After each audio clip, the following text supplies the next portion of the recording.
Bonjour, bienvenue dans ce webcast consacré à l'expertise Microsoft. Je fais suite à un article que j'ai écrit pour le journal de François Tonic qui s'appelle Programmer. Et en novembre 2019 va sortir mon article qui s'appelle Comment devenir un expert Microsoft. Donc j'ai voulu décliner cet article en webcast pour être un peu plus long, pour expliquer plus de choses. Donc voilà, pourquoi faire des technologies Microsoft et pourquoi devenir un expert technique.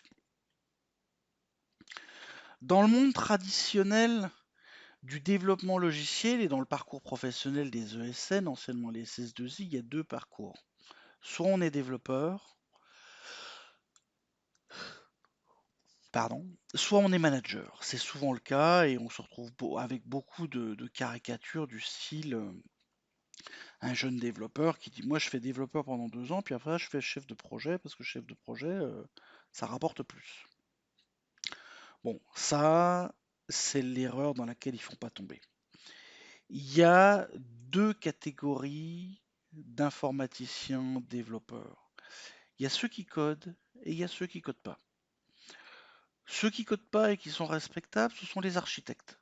Parce qu'ils ont un vrai background, ils savent faire des architectures, ils ont un vrai savoir-faire. Et puis il y a ceux qui codent. Ceux qui codent, ce sont les développeurs. Ils sont dans Visual Studio toute la journée, ils créent des projets, ils créent du code, ils manipulent le C Sharp, le C++, le Python, la SPNet MVC, les Web API. Ils font du code, ils participent aux projets pour les entreprises, pour les clients, pour les projets au forfait, bref, des développeurs. De nos jours, le développement est très compliqué. C'est-à-dire que pour s'en convaincre, il suffit d'aller sur le site de Microsoft. Et sur le site de Microsoft, lorsqu'on cherche des informations sur le développement,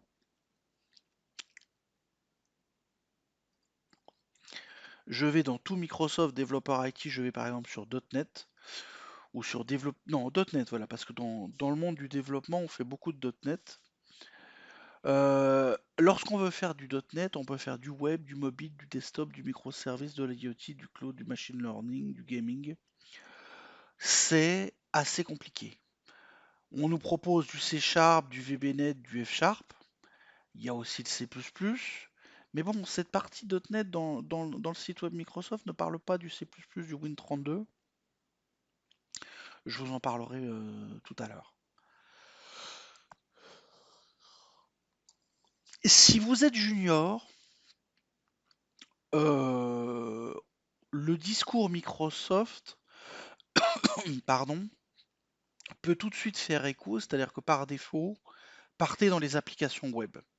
Partez dans ce qu'on appelle le monde de la SPNet MVC, SPNet Web API, et concentrez-vous sur les back-ends, sur la notion de Web API, de données en JSON. Vous allez approcher les microservices. Euh, c'est les fondamentaux.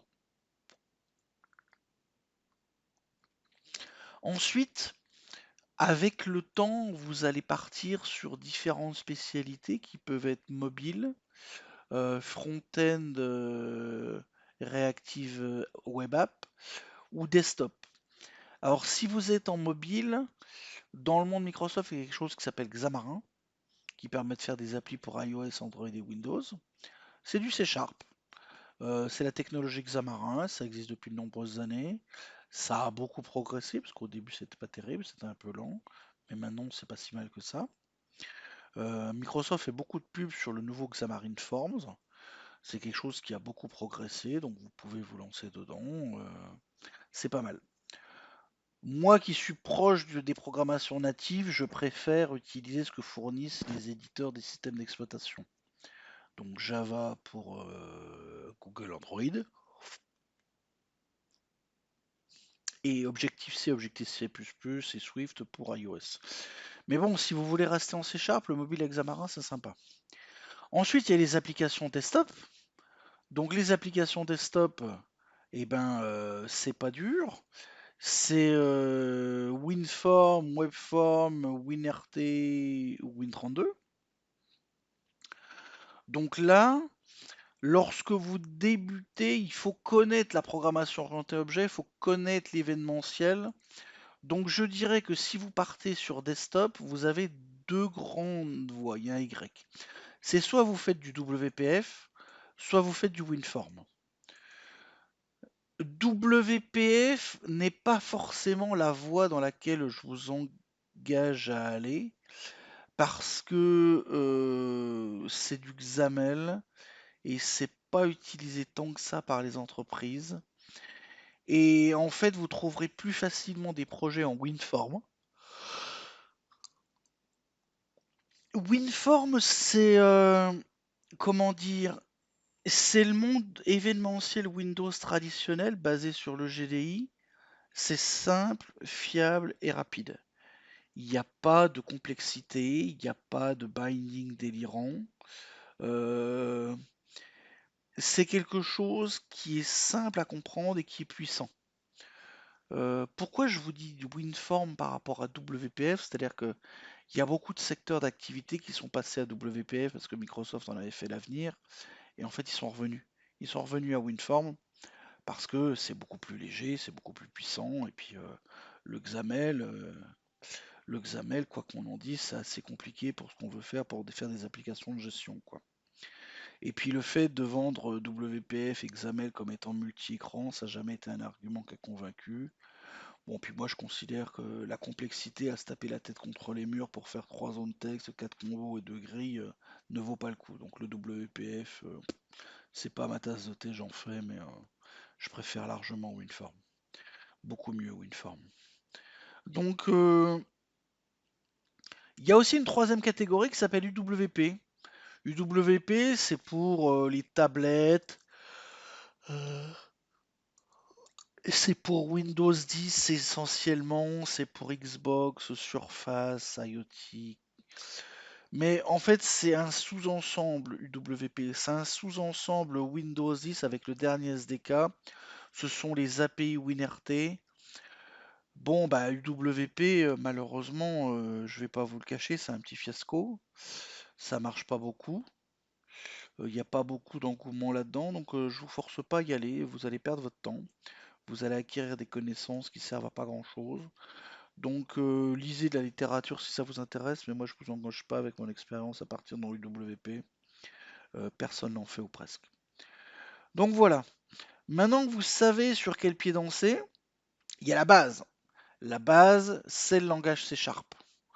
Donc le langage C Sharp, dans le monde Microsoft, euh, il y a des docs. Microsoft Doc. Si je tape Microsoft Docs C Sharp, je vais tomber sur le guide C Sharp. Donc en fait, le C Sharp, c'est le langage que fournit Microsoft pour attaquer la plateforme .NET. Donc C Sharp, c'est un dérivé de C++ en fait. C'est un langage objet, type safe, qui possède des exceptions, qui possède l'héritage, le polymorphisme, les interfaces, les méthodes virtuelles et tout et tout, le multithread. Et en fait, vous tirez parti de la BCL qui s'appelle la Base Class Library .NET, qui contient des centaines et des centaines de classes. C'est votre boîte à outils. Tout est dans le framework .NET. Euh, la gestion de l'accès aux données, la gestion des thread systems, euh, Entity Framework pour l'accès aux données de manière un peu spéciale, les librairies graphiques, la gestion du XML, la gestion du JSON, la gestion des trucs ASP.NET et web et compagnie. En fait, tout est dans le framework .NET, c'est devenu énorme comme framework. Donc voilà, le C Sharp couplé au framework .NET, c'est un outil de productivité inégalable. Alors, vous allez me dire, est-ce qu'on fait tout en C Sharp, est-ce qu'on fait tout en .NET? Lorsqu'on se veut être un expert des technologies Microsoft, il faut connaître Windows. Parce que à la base, c'est quand même ce sur quoi Microsoft table. Distribuer Windows dans chaque foyer, dans chaque entreprise. Avec .NET, on a un niveau d'abstraction qui est au-dessus de Windows. Je vous raconte comment ça marche. C'est qu'en fait, le .NET Framework utilise les API de Windows pour rendre un certain nombre de services. Donc vous n'avez plus à connaître ce qui s'appelle les API de Windows de Win32, vous devez connaître le .NET Framework. C'est-à-dire que, exemple, pour créer un thread, je ne vais pas vous demander d'utiliser create_thread, comme vous voyez sur l'écran d'aide. Je vais vous demander de créer un thread en .NET. Donc je me mets sur index, je demande thread class, je vais demander thread class, voilà .NET, thread constructeur, voilà, je synchronise la doc. Donc voilà, si je veux faire un thread en .NET, je déclare system threading, je déclare un thread, je lui passe en paramètre une thread proc, et cette thread proc c'est une fonction statique, il y a du code dedans, je fais thread t.start et ça s'exécute. Et je fais t.join pour attendre la fin du thread. Là, vous pensez que thread, c'est la classe thread qui fait tout, mais non, il n'y a pas de secret. Ce qui fait l'envers du décor, c'est que la classe thread, derrière, elle passe par les API Win32. Mais vous n'avez plus à les apprendre, c'est beaucoup plus simple. Par contre, si vous apprenez pas Win32, il faut que vous appreniez toutes les classes du framework .NET. Donc là, c'est ce que je vous ai montré. Bon, il est parti dans Xamarin, mais c'est pas grave. Je descends dans .NET Framework 4.8. Je vais dans Système. Si je vais dans System Trading, System Trade, voilà System Trading. Donc, vous n'avez pas besoin de connaître les API internes, mais vous avez besoin de connaître des classes. La classe Trade, la classe Mutex, la classe Sémaphore, la classe Event Wait Handle. C'est-à-dire qu'il y a 20 ans, on apprenait les API du système d'exploitation. Maintenant, il faut apprendre les API du .NET Framework. Donc ça veut dire que devenir un expert sur le .NET Framework, il faut pratiquer, il faut connaître. Donc ça passe au moins entre par 3 années ou 5 ans d'expérience. C'est le minimum. Ensuite, il faut valider ces expériences. Ces expériences, ça veut dire faire plusieurs projets en entreprise, se former, et il faut se certifier. Donc les certifications Microsoft, certification Microsoft, MCP 70483. La certification Microsoft, c'est en fait ce qui va vous permettre de dire à votre employeur et à vos clients, voilà, je connais ce que c'est que le monde du développement Microsoft. Je connais le multithreading, je connais les flux, je connais la programmation événementielle, je connais les exceptions, je sais créer des types, ça veut dire créer des classes, je sais gérer le debugging, je sais gérer les entrées-sorties, le XML, le link, le JSON. C'est-à-dire qu'il y a un examen qui est un pot pourri de tout ce qui se fait en C#.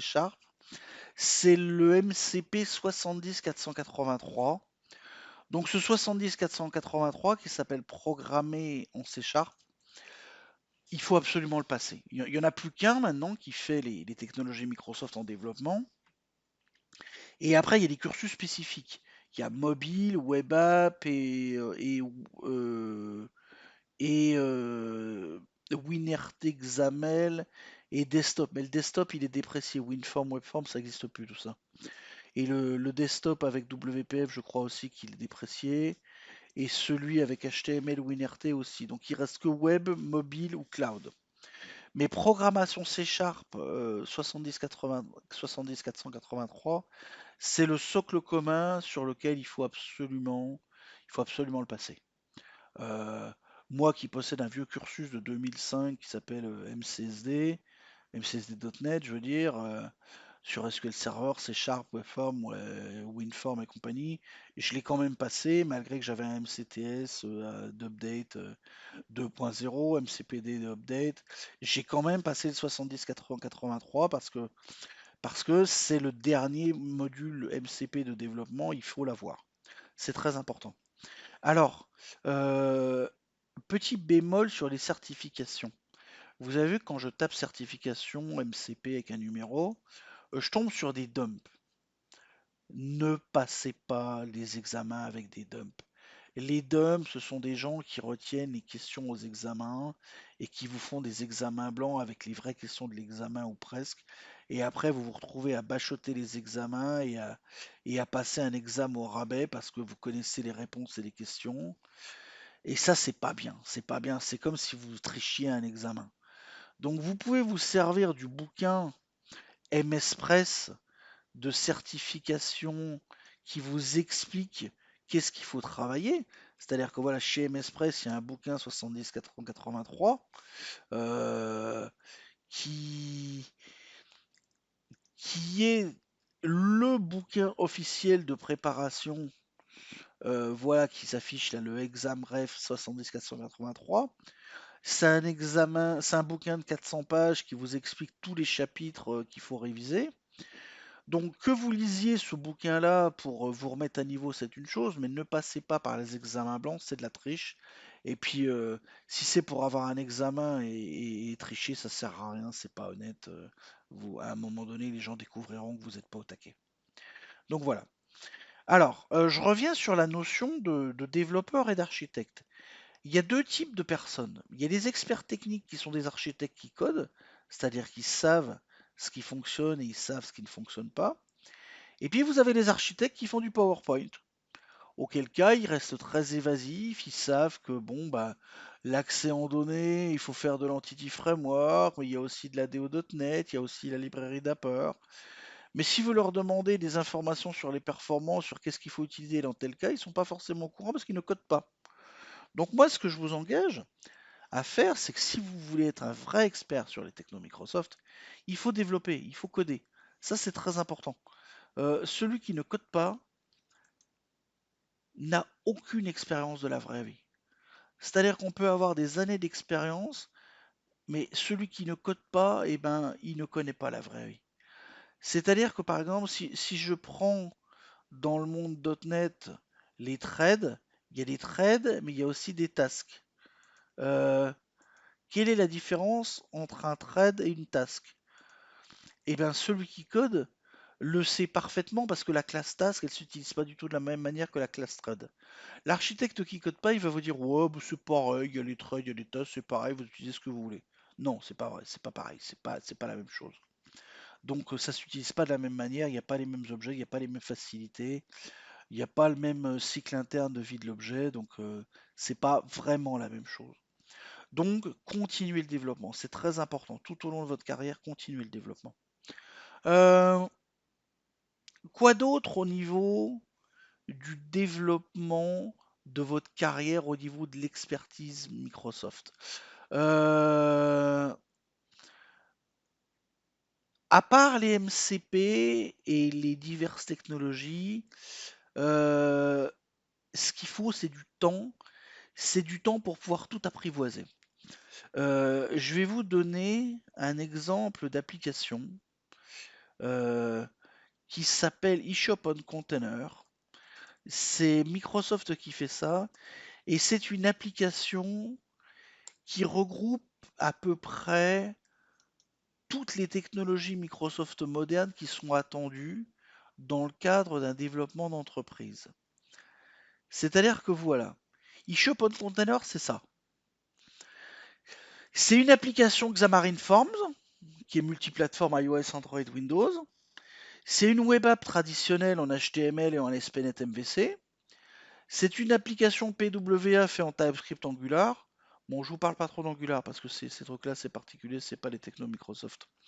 Mais il y a les microservices avec différents types de données. Un cache Redis, une base MongoDB, du Cosmos DB, du SQL Server, différents types d'API.